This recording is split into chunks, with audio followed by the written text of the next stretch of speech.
का चेक आना ही आना है, कमीशन ट्रांसफर होना ही होना है कि इन्होंने 2-4-5 साल वो मेहनत करी है जिसकी वजह से इतना बड़ा नेटवर्क इन्फॉर्म है। तो पैसिव इनकम का मतलब है कि कुछ टाइम आपने मेहनत करके एक ग्रुप डेवलप कर दिया, एक नेटवर्क बना दिया, अब आपकी इनकम आप नहीं भी काम करते तो भी आती है। उसके बावजूद भी अगर काम करते हैं तो और अच्छी बात है, और लोगों को बढ़ाते हैं। जिनका मिशन है सबकी स्वास्थ्य रक्षा करना, कर भला तो हो भला, पूरे हिंदुस्तान को स्वावलंबी बनाना। गवर्नमेंट के पास रोजी रोजगार इतना नहीं है, आप सुनते रहते हैं, पक्ष विपक्ष चलता है, अलग बात है, लेकिन इतने जॉब अपॉर्चुनिटीज नहीं है। साक्षरता बढ़ रही है, हर नौजवान पढ़ लिख के आगे निकल रहा है, और व्हाइट कॉलर होने के बाद हिंग लगे ने फटगिरी रंग चोखे का धोखा, मैं अच्छा काम करूँ, मैं ये काम क्यों करूँगा।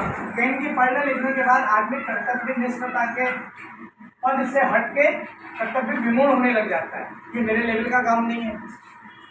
अब ये खाली पेपर है, अब ये खाली बोर्ड है, सपोज करिए, मान लीजिए कि ये खाली बोर्ड है, ठीक है, ये है। अब इसमें मैं जहाँ चाहे जो चाहे कुछ भी लिख सकता हूँ आजादी से, कोई प्रॉब्लम नहीं है। आप अखबार होता है ना, आप सभी जानते हैं अखबार होता है, लेकिन अखबार ऊपर से नीचे तक 10 पेज 15 पेज 16 पेज का जितना भी होता है, पूरा ऊपर से नीचे तक इस तरह से छपा रहता है। अब आप अखबार के पन्ने में कहीं कुछ लिखना चाहे, वो कोना ऐसी जगह छोड़ दीजिए जो आसे पासे में रहता है, कुछ एजुकेशन रूल होते हैं, बाकी कहीं जगह ही नहीं। आप कहीं लिखना चाहेंगे तो कहाँ लिखेंगे, अखबार में लिख सकते हैं कहीं पर। बहुत लोगों को नींद आ रही है प्यारी सी, थोड़ा जगह लिख सकते हैं, भरेगा अखबार में कुछ नहीं, लेकिन इस खाली बोर्ड में लिखना चाहे तो लिख सकते हैं। प्रॉब्लम कहाँ आती है कि अखबार फुल ऑफ नॉलेज है, अखबार न्यूट्रल जेंडर है, स्त्री पुरुष में नहीं कहीं आता, एक सब्जेक्ट है, आइटम है, वस्तु है, लेकिन ऊपर से नीचे तक भरा हुआ है। तो भरा दिमाग हम कन्वर्ट करने में थोड़ा टाइम लगता है। जब तक भरा दिमाग खाली नहीं होगा, भरा पेज खाली नहीं होगा, उसमें नया चीज लिखना मुश्किल हो जाएगा। अगर ये बोर्ड आपके सामने खाली है तो कहीं भी कुछ आप लिख सकते हैं। कहने का मतलब ये कि मैं इंजीनियर हूँ, मैं वकील हूँ, मैं डॉक्टर हूँ, मेरी 40 साल उम्र हो गई, मुझे 50 हो गई, तू मुझे बताएगा कल का छोरा, मुझे दुनिया का तजुर्बा है, तेरे से बड़ा तो मेरा बेटा है, तेरे से बराबर तो मेरा पोता हो गया, तू मुझे क्या सिखाएगा।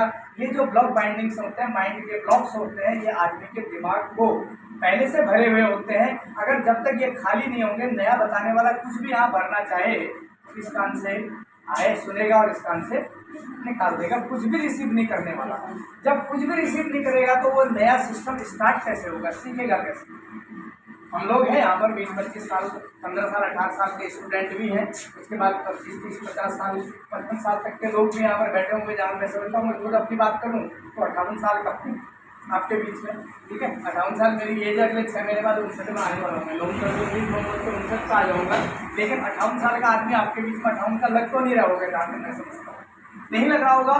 तो ये मेहरबानी सिर्फ आजकल के ऐसे प्रोडक्ट्स, ठीक है। अभी बहुत सारी माताएं बहनें आई थी, उन्होंने अपने निर्विचार वुमेन की बात बताई, मुझे क्या आराम मिला, किड्स की बात आई कि इससे बच्चों को क्या मिलता है, ठीक, और जो सप्लीमेंट है उनकी बात आई, गामा ओरिजिनल की मैं भी आपको बात बता रहा हूँ। यानी अच्छा खान पान खाएंगे, जैसा खावे अन्न वैसा रहे मन। अगर आप स्वस्थ प्रोडक्ट खाएंगे, अच्छी जैविक चीज़ें खाएंगे और अपना कंसेप्ट अच्छा होगा, दूसरे का भला करने की सोच होगी, तो परमपिता हमारा भी भला करेगा। अगर भला भला कई बार बोले हम, आप बोलिए, मान लिया भला भला भला लाभ लाभ लाभ लाभ लाभ, वो भला हट गया, लाभ सुनाई देने लगा। आपने स्टार्ट भला से किया था, लेकिन ऑटोमेटिकली लाभ मिलने लगा। लाभ माने आपको बेनिफिट, आप भला सोच के गए थे तो ही मिल रहा है, लेकिन आप कपट से दूसरे को फंसाने डगाने के लिए अपना फायदा सोच के जाएंगे तो मुश्किल हो जाएगा। आपको वाल्मीकि के बारे में कुछ लोगों को पता होगा, वाल्मीकि महाकवि, ये बहुत बड़ा, उन्होंने रामायण का रचना करी संस्कृत में, और लेकिन वो अपने बचपन के दिनों में या अपनी गृहस्थी के दिनों में बताते हैं कि थोड़ा सा राक्षस पठान प्रवृत्ति के थे, लोगों से लूटपाट किया करते थे, ठीक, आते जाते राहगीरों को लूटपाट करके उससे अपना घर का गुजारा करते थे। एक दिन ऐसे नारद जी वहाँ से निकल रहे थे, उन्होंने कहा नारायण नारायण भाई वाल्मीकि जी, आप लोग ये पाप प्रायश्चित के काम लूटपाट और लोगों के दिल को दुखी करते हो, क्या आपके इस कर्म से कमाई पूंजी से कोई आपका परिवार का या आपका भला होगा? क्या आपका परिवार इस आपका भागीदार होगा?